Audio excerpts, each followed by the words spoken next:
जय हिंद मित्रों, मैं जितेंद्र कुमार पांडे आपका स्वागत करता हूं आपके अपने ही YouTube platform target with Jitendra पर।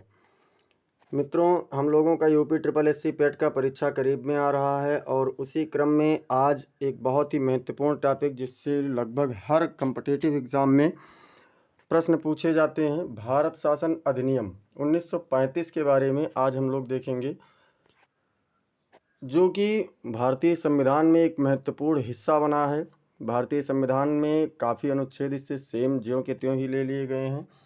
यहाँ पर हम लोग इसके बारे में टॉप 50 एमसीक्यू देखने वाले हैं, जो कि परीक्षा में ज़रूर आएंगे। यूपी ट्रिपल एससी पेट 2025। अगर आप लोगों ने चैनल को सब्सक्राइब नहीं किया है तो चैनल को सब्सक्राइब कर लीजिए, बेल आइकन दबा दीजिए, जिससे आने वाले समस्त इंपॉर्टेंट क्लास की अपडेट्स आपको मिलती रहें। और क्लास को लाइक करके अपने मित्रों के पास इसे शेयर कर दीजिए। चलिए हम शुरुआत करते हैं पहले प्रश्न से। पहला प्रश्न क्या कह रहा है मित्रों? पहला प्रश्न है, भारत शासन अधिनियम 1935 किसके अधीन पारित किया गया था? क्या इसे पारित करने वाला अर्थात कौन था? क्या ब्रिटिश संसद था, या भारतीय राष्ट्रीय कांग्रेस, या मुस्लिम लीग, या फिर भारत सरकार? किसने इसे पारित किया था? तो मित्रों, 1935 में भारत गुलाम था अंग्रेज़ों का। उस समय अंग्रेजी शासन यहाँ पर था, इसीलिए इसका जो ये पारित किया गया, ये ब्रिटिश संसद के द्वारा पारित किया गया था। आप लोग भी आंसर करते रहें फटाफट। तो इसको किसके द्वारा पारित किया गया था? तो इसे ब्रिटिश संसद के द्वारा पारित किया गया था। ऑप्शन नंबर ए आपका बिल्कुल सही उत्तर हो जाएगा। प्रश्न संख्या 2 कह रहा है कि भारत शासन अधिनियम 1935 द्वारा भारत में किस प्रकार का शासन प्रारंभ किया गया? 1935 के द्वारा भारत में कौन सा शासन या कैसा शासन किया गया? क्या गणराज्य किया गया, या संघात्मक शासन किया गया, या सामंती शासन किया गया, या फिर राष्ट्रपति शासन लागू किया गया? तो इसके द्वारा मित्रों संघात्मक शासन किया गया था। क्या किया गया था इसके द्वारा? इसके द्वारा संघात्मक शासन शुरुआत किया गया था 1935 अधिनियम के द्वारा। इसके बाद में प्रश्न संख्या 3 देखते हैं। प्रश्न संख्या 3 कह रहा है कि भारत शासन अधिनियम में कुल कितनी धाराएं थीं? यहाँ पर धाराओं के बारे में पूछा गया है। तो क्या 295 धाराएं थीं, या 321 धाराएं थीं, या फिर 321 धारा और 10 अनुसूचियाँ थीं, या 395 धाराएं थीं? तो जो वर्तमान भारतीय संविधान है इसमें 395 अनुच्छेद है, 321 अनुच्छेद था। अच्छा, जब यहाँ 10 अनुसूची भी मिल रही है तो 321 और 10 अनुसूचियाँ, ये था भारत शासन अधिनियम में। सी वाला विकल्प आपका बिल्कुल सही उत्तर हो जाएगा। प्रश्न संख्या 4। प्रश्न संख्या 4 कह रहा है कि अधिनियम 1935 के तहत भारत में पहली बार किस संरचना की स्थापना किया गया था? मतलब पहली बार कौन सी संरचना आई थी? क्या संघीय न्यायालय आया था, या सुप्रीम कोर्ट का स्थापना हुआ था, या फिर राष्ट्रपति शासन का अधिनियम स्थापना किया गया था, या फिर लोक सेवा आयोग की स्थापना की गई थी? पहली बार यहाँ पर पूछा जा रहा है, और पहली बार मित्रों इसमें हुआ था संघीय न्यायालय की स्थापना। संघीय न्यायालय की स्थापना हुई थी, तो ए वाला विकल्प आपका बिल्कुल सही उत्तर हो जाएगा। प्रश्न संख्या 5। प्रश्न संख्या 5 कह रहा है कि अधिनियम 1935 के अंतर्गत कितने राज्यों को स्वायत्तता प्रदान की गई थी? कितने राज्य थे उसमें स्वायत्त प्रदान राज्य थे? क्या 13 राज्य थे, या फिर 11 प्रांत थे, या फिर 12 राज्य थे, या फिर 17 राज्य थे? तो मित्रों इसमें कुल कितने प्रांतों को किया गया था? तो इसमें 11 प्रांत थे। कितने? 11 प्रांत थे। आपका बी वाला विकल्प बिल्कुल सही उत्तर हो जाएगा। स्वायत्त प्राप्त 11 राज्य, उस समय 11 प्रांत थे।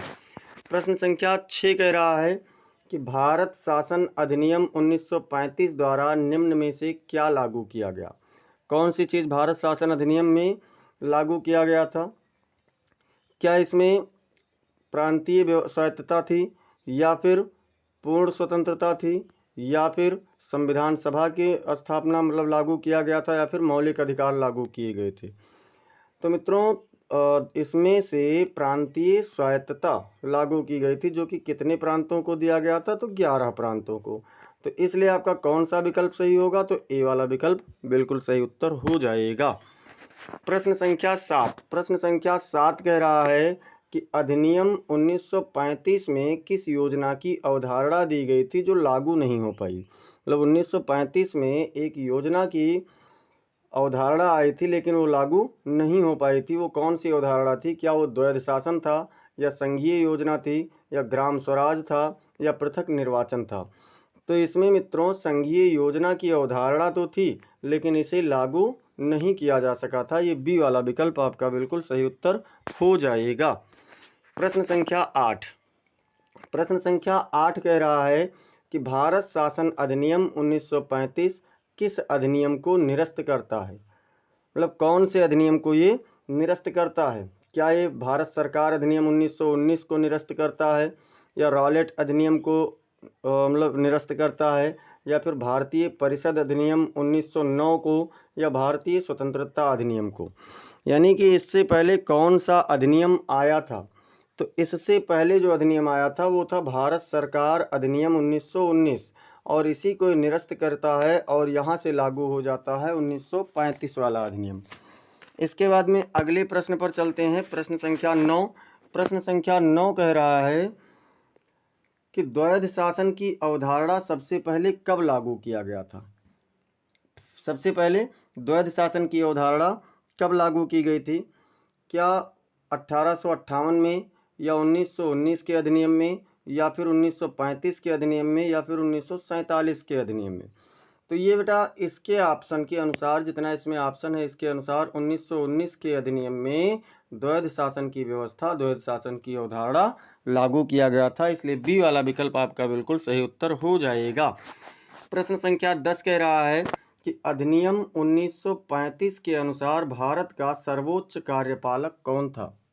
मतलब 1935 अधिनियम के अनुसार भारत का सर्वोच्च कार्यपालक यानी कार्य को चलाने वाला कौन था? क्या गवर्नर जनरल था, या फिर प्रधानमंत्री थे, या राष्ट्रपति थे, या संसद था? तो उसके अनुसार 1935 के अनुसार मित्रों गवर्नर जनरल ही सर्वोच्च कार्यपालक था। इसलिए ए वाला विकल्प आपका बिल्कुल सही उत्तर हो जाएगा।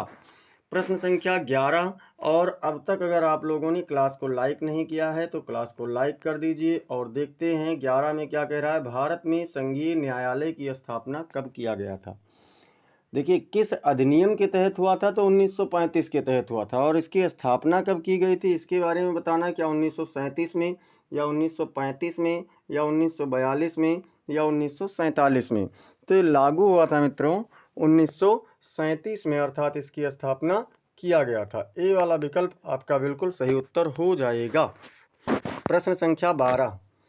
प्रश्न संख्या 12 कह रहा है भारत शासन अधिनियम 1935 ने भारत में कौन सा नया प्रशासनिक ढांचा प्रस्तावित किया था? 1935 के तहत कौन सा प्रशासनिक ढांचा बनाया गया था? केंद्र और प्रांत के बीच शक्तियों का विभाजन, या फिर पूर्ण संसदीय शासन, या राष्ट्रपति प्रणाली, या न्यायिक समीक्षा? तो मित्रों इसके तहत केंद्र और प्रांत के बीच में शक्तियों का विभाजन किया गया था। इसलिए ए वाला विकल्प आपका बिल्कुल सही उत्तर हो जाएगा।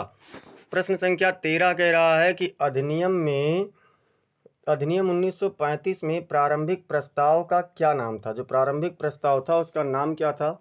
क्या उसे प्रस्तावना कहा गया था, या उद्देश्य प्रस्ताव कहा गया था, या फिर विशेष प्रस्ताव कहा गया था, या फिर संविधान प्रस्ताव कहा गया था? तो प्रारंभिक प्रस्ताव को अधिनियम 1935 में उद्देश्य प्रस्ताव कहा गया था। क्या कहा गया था? उद्देश्य प्रस्ताव। इसलिए आपका बी वाला विकल्प बिल्कुल सही उत्तर हो जाएगा। प्रश्न संख्या 14 कह रहा है कि अधिनियम 1935 के किस अनुच्छेद के तहत गवर्नर जनरल को विशेषाधिकार प्राप्त थे? कौन सा अनुच्छेद था? क्या अनुच्छेद 52 था, या अनुच्छेद 126 था, या अनुच्छेद 370 था, या अनुच्छेद 151 था?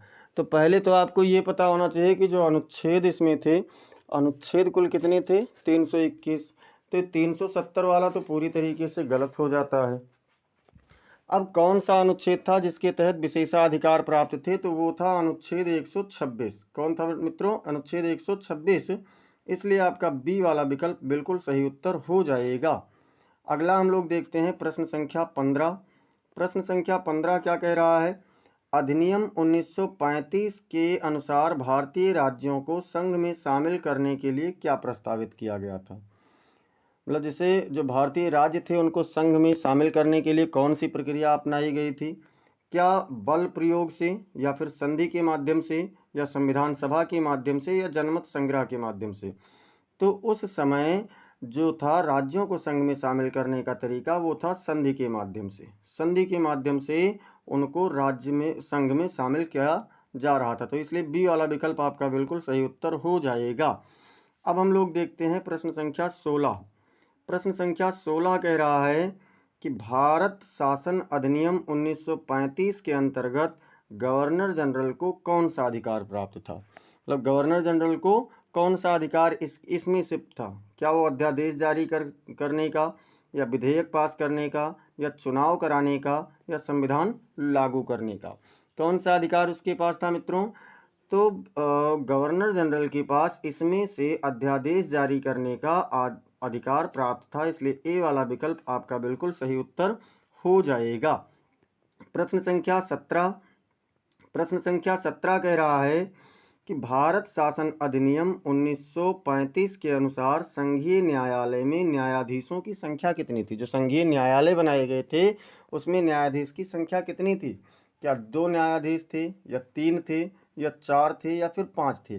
कुल कितने न्यायाधीश थे संघीय न्यायालय में। तो संघीय न्यायालय में मित्रों उस समय 4 न्यायाधीश थे, यानी कि सी वाला विकल्प आपका बिल्कुल सही उत्तर हो जाएगा। प्रश्न संख्या 18 कह रहा है कि अधिनियम 1935 के तहत गवर्नर जनरल किसके प्रति उत्तरदायी था। मतलब जैसे भाई गवर्नर जनरल का भी कुछ उत्तरदायित्व था, तो वो किसके प्रति था। क्या वो भारतीय संसद के प्रति था, या भारत की जनता के प्रति था, या ब्रिटिश सम्राट के प्रति था, या फिर संविधान सभा के प्रति था। किसके प्रति था। तो वो उस समय ब्रिटिश सम्राट के प्रति उत्तरदायी था। अर्थात कोई भी उत्तर उसे देना होता तो वो किसे देता, ब्रिटिश सम्राट को देता। अगला प्रश्न हम लोग देखेंगे प्रश्न संख्या 19। प्रश्न संख्या 19 कह रहा है कि अधिनियम 1935 में भारत के लिए कितनी व्यवस्थाओं को परिभाषित किया गया था। कुल कितनी व्यवस्थाएं परिभाषित की गई थी। 3 सूची प्रणाली था, या 2 सूची प्रणाली थी, या 1 सूची प्रणाली थी, या कोई नहीं थी। अर्थात उसमें कुल कितनी सूची थी। भारत शासन अधिनियम 1935 में 321 अनुच्छेद थे और 10 अनुसूचियां थीं। लेकिन सूची कितनी थी मित्रों। तो उसमें 3 सूचियां थीं। जैसे आज के संविधान में 3 सूची है। कौन कौन सी। तो एक तो आपकी है संघ सूची, एक है राज्य सूची, और एक है समवर्ती सूची। ठीक उसी प्रकार से 1935 वाले अधिनियम में भी 3 सूचियां वाली व्यवस्था थी। प्रश्न संख्या 20 कह रहा है कौन सी सूची अधिनियम 1935 में सम्मिलित थी। कौन सी सूची सम्मिलित थी। केंद्रीय सूची, प्रांतीय सूची, समवर्ती सूची, या उपर्युक्त सभी। तो केंद्रीय सूची भी थी, अर्थात जिसे हम लोग आज के समय में संघ सूची के नाम से जानते हैं। प्रांतीय सूची भी थी, जिसे आज के समय में हम लोग राज्य सूची के नाम से जानते हैं। और समवर्ती सूची भी थी। इसलिए यहाँ पर उपर्युक्त सभी ऑप्शन आपका बिल्कुल सही उत्तर हो जाएगा, डी वाला विकल्प। अब चलते हैं प्रश्न संख्या 21 की ओर। और अगर अब तक मित्रों आप लोगों ने क्लास को लाइक नहीं किया है तो लाइक कर दीजिए, और इसे आप अपने मित्रों के पास शेयर भी करते रहें। और देखते हैं कि ये क्या कह रहा है। प्रश्न संख्या 21, अधिनियम 1935 में केंद्रीय विधानमंडल कैसा था।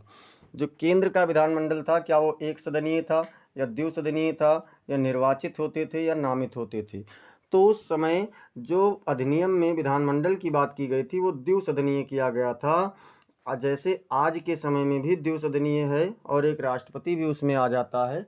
तो लोकसभा और राज्यसभा ऐसे वहाँ पर भी पहले था, द्विसदनीय था। और राष्ट्रपति की जगह पर समझ लीजिए गवर्नर जनरल महोदय थे, तो वो अलग की बात हो गई। प्रश्न संख्या 22 कह रहा है संघीय विधान परिषद के सदस्यों की संख्या कितनी थी। मतलब जो संघ में विधान परिषद वाले थे वो कितनी संख्या में थे। क्या 100 थे, या 150 थे, या 260 थे, या फिर 300 थे। कुल कितने विधान परिषद के सदस्य थे मित्रों। तो विधान परिषद के सदस्यों की संख्या उस समय 260 थी। कितने थे, 260। इसलिए सी वाला विकल्प आपका बिल्कुल सही उत्तर हो जाएगा। प्रश्न संख्या 23 कह रहा है अधिनियम 1935 द्वारा प्रांतों को किस अधिकार के साथ प्रशासन दिया गया था। निर्वाचित स्वायत्तता, या स्वतंत्रता, या स्वशासन, या फिर अधिराज्य। कौन सा था इसमें से। तो इसमें से था स्वशासन। प्रांतों को ये अधिकार प्राप्त था स्वशासन करने का। इसलिए सी वाला विकल्प आपका बिल्कुल सही उत्तर हो जाएगा। प्रश्न संख्या 24 कह रहा है कि किस अधिनियम द्वारा भारतीय राज्य और ब्रिटिश भारत के बीच संघ का प्रस्ताव रखा गया था। कौन से अधिनियम के द्वारा ऐसा था क्या अधिनियम 1919 था या 1935 था या 1942 था या 1947 था? कौन सा था मित्रों? तो इसमें था अधिनियम 1935। अधिनियम 1935 के तहत भारतीय राज्य और ब्रिटिश भारत के बीच जो संघ का प्रस्ताव था वो रखा गया था, इसलिए यहाँ पर बी वाला विकल्प आपका बिल्कुल सही उत्तर हो जाएगा। प्रश्न संख्या 25 कह रहा है कि अधिनियम 1935 में पहली बार किस प्रकार की न्यायिक संस्था की स्थापना हुई थी? क्या सुप्रीम कोर्ट की स्थापना किया गया था या संघीय न्यायालय था या जिला न्यायालय था या संविधान पीठ थी? तो इसमें मित्रों पहली बार संघीय न्यायालय की स्थापना की गई थी, इसलिए बी वाला विकल्प आपका बिल्कुल सही उत्तर हो जाएगा। प्रश्न संख्या 26 कह रहा है, प्रश्न संख्या 26 है कि अधिनियम 1935 की कौन सी विशेषता भारतीय संविधान के संघात्मक ढांचे का आधार बनी? कौन सी ऐसी विशेषता थी जो भारतीय संविधान के संघात्मक ढांचे का आधार बनी है? तो क्या इसमें राज्यपाल थी या फिर शक्तियों का विभाजन था या न्यायिक समीक्षा या प्रधानमंत्री? तो इसमें मित्रों जो शक्तियों का विभाजन था ये बाद में भी उसका आधार बनी है भारतीय संविधान के संघात्मक ढांचे का, इसलिए बी वाला विकल्प बिल्कुल सही उत्तर हो जाएगा। प्रश्न संख्या 27 कह रहा है कि भारत सरकार अधिनियम 1935 के अंतर्गत कौन से विषय समवर्ती सूची में शामिल थे? कौन से ऐसे विषय थे जो उस समय समवर्ती सूची में शामिल किए गए थे? क्या रक्षा का विषय था या विदेशी मामला था या फिर शिक्षा, विवाह और वन था या कानून व्यवस्था थी? तो रक्षा और विदेशी मामले ये किसके अंतर्गत था? तो ये था उनके केंद्र के अंतर्गत, और शिक्षा, विवाह और वन ये समवर्ती सूची में था, इसलिए सी वाला विकल्प आपका बिल्कुल सही उत्तर हो जाएगा। प्रश्न संख्या 28 कह रहा है कि भारत सरकार अधिनियम 1935 के अनुसार केंद्र एवं राज्यों के संबंध कैसे थे? बराबरी के थे या केंद्र अधिक शक्तिशाली होते थे या राज्य अधिक शक्तिशाली थे या फिर स्वतंत्र थे? 1935 के अनुसार की बात हो रही है, तो 1935 के अनुसार मित्रों केंद्र अधिक शक्तिशाली बनाया गया था, केंद्र को अधिक शक्तिशाली रखा गया था, इसलिए बी वाला विकल्प आपका बिल्कुल सही उत्तर हो जाएगा। प्रश्न संख्या 29 कह रहा है कि अधिनियम 1935 द्वारा प्रस्तावित संघीय योजना क्यों लागू नहीं हो सकी थी? क्यों लागू नहीं हुआ था? क्या इसमें गवर्नर जनरल का विरोध हुआ था या देशी रियासतों ने शामिल होने से मना कर दिया या कांग्रेस का विरोध हुआ था या फिर ब्रिटिश संसद ने अस्वीकार कर दिया था? तो इसमें जो देशी रियासतें थीं उन्होंने शामिल होने से मना कर दिया था, इसलिए यहाँ पर बी वाला विकल्प आपका बिल्कुल सही उत्तर हो जाएगा। प्रश्न संख्या 30 कह रहा है कि 1935 का अधिनियम किस वर्ष प्रभावी हुआ? किस वर्ष प्रभावी हुआ था? 1935 में या 1936 में या 1937 में या 1938 में?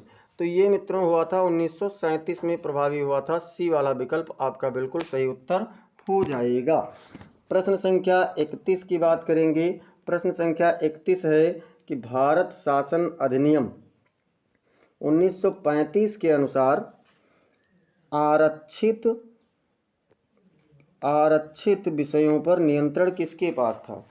क्या प्रधानमंत्री के पास था या गवर्नर के पास में था या विधानसभा या फिर महाराजा? तो जो आरक्षित विषय थे उस पर नियंत्रण किसके पास था? उसका नियंत्रण गवर्नर के पास था, इसलिए बी वाला विकल्प आपका यहाँ पर सही उत्तर हो जाएगा। प्रश्न संख्या बात करेंगे 32। तो प्रश्न संख्या 32 कह रहा है भारत सरकार अधिनियम 1935 किस अधिनियम के आधार पर बना था? मॉन्टेग्यू चेम्सफोर्ड सुधार अधिनियम या साइमन कमीशन की रिपोर्ट या फिर भारतीय स्वतंत्रता अधिनियम या फिर रॉलेट एक्ट? किसके आधार पर यह बनाया गया था? तो ये बना था मित्रों साइमन कमीशन आया था जब 1928 में, तो उसकी रिपोर्ट के आधार पर बना था। यहाँ पर बी वाला विकल्प आपका बिल्कुल सही उत्तर हो जाएगा। प्रश्न संख्या 33 कह रहा है कि अधिनियम 1935 में राज्यों को किस आधार पर जोड़ा जाना था? जो राज्य थे उन्हें किस आधार पर जोड़ा जाना था? मतलब सैन्य अनुबंध से या व्यापारिक संधि से या स्वतंत्र संधि द्वारा या विधायी प्रक्रिया द्वारा? तो उन्हें स्वतंत्र संधियों के द्वारा जोड़ा जाना था, इसलिए सी वाला विकल्प आपका बिल्कुल सही उत्तर हो जाएगा। प्रश्न संख्या 34 कह रहा है कि अधिनियम 1935 के अनुसार भारत की राजधानी कौन सी घोषित की गई थी? 1935 के अनुसार बात हो रही है, क्या नई दिल्ली को घोषित किया गया था या बम्बई को या मद्रास को या फिर कोलकाता को? तो 1911 में ही नई दिल्ली को राजधानी घोषित कर दिया गया था और उस समय भी नई दिल्ली ही राजधानी के रूप में था। इसलिए आपका ए वाला विकल्प बिल्कुल सही उत्तर हो जाएगा। प्रश्न संख्या 35 कह रहा है कि भारत सरकार अधिनियम 1935 के अंतर्गत केंद्र सरकार की विधायी शक्तियाँ किस पर आधारित थीं। मतलब केंद्र सरकार की जो विधायी शक्तियाँ थी वो किसके पास आधारित किस पर थीं? क्या सार्वभौमिकता पर, या 3 सूची प्रणाली, या एकल सूची, या अनिर्णीत सूची। तो मित्रों ये 3 सूची प्रणाली पर उस समय शक्तियाँ आधारित थीं, इसलिए बी वाला विकल्प आपका बिल्कुल सही उत्तर हो जाएगा। प्रश्न संख्या 36 कह रहा है कि अधिनियम 1935 में कुल कितनी अनुसूचियाँ थीं। अनुसूची पूछा गया है। क्या 7 अनुसूची थी, या 8 अनुसूची थी, या 10 अनुसूची थी, या फिर 12 अनुसूची थी। तो प्रश्न संख्या 3 पर मित्रों मैंने आपको बताया था कि कुल मिलाकर के इसमें 10 अनुसूचियाँ और 321 अनुच्छेद थे और 3 सूचियाँ थी। तो सी वाला विकल्प आपका बिल्कुल सही उत्तर हो जाएगा। प्रश्न संख्या 37 कह रहा है कि भारत में सबसे पहले किस अधिनियम द्वारा संसदीय प्रणाली की झलक दिखाई देती है। संसदीय प्रणाली की झलक कौन से उसमें दिखाया देता है? क्या 1909 में, या 1919 में, या 1935 में, या फिर 1947 में। तो 1935 वाले अधिनियम में सबसे पहले संघीय प्रणाली की झलक दिखाई देती है, इसलिए सी वाला विकल्प आपका बिल्कुल सही उत्तर हो जाएगा। प्रश्न संख्या 38 कह रहा है कि अधिनियम 1935 में किस संस्था की स्थापना की गई थी जो वर्तमान यूपीएससी का प्रारूप है। यूपीएससी का प्रारूप किस संस्था से लिया गया था? क्या संघ लोक सेवा आयोग था, या चयन बोर्ड था, या राज्य आयोग था, या फिर कर्मचारी चयन आयोग था। तो ये उस समय संघ लोक सेवा आयोग था जो वर्तमान में उसका रूप लिए हुए है। ए वाला विकल्प बिल्कुल सही उत्तर हो जाएगा। प्रश्न संख्या 39 भारत सरकार अधिनियम 1935 के अंतर्गत किसे मूल अधिकार नहीं मिले थे। क्या भारतीय नागरिकों को नहीं मिले थे, या राजा महाराजा को नहीं मिले थे, या फिर गवर्नर को नहीं मिले थे, या जज को नहीं मिले थे। किसे नहीं मिला था मित्रों मूल अधिकार? तो मूल अधिकार की बात हो रही है, ये नहीं मिला था भारतीय नागरिकों को, इसलिए ए वाला विकल्प आपका बिल्कुल सही उत्तर हो जाएगा। प्रश्न संख्या 40 कह रहा है कि भारत शासन अधिनियम 1935 द्वारा कौन सी प्रणाली को समाप्त किया गया था। क्या पृथक निर्वाचक मंडल समाप्त कर दिया गया, या द्वैध शासन अर्थात केंद्र स्तर पर समाप्त किया गया था, या धर्म आधारित आरक्षण समाप्त किया गया था, या फिर न्यायिक समीक्षा समाप्त की गई थी।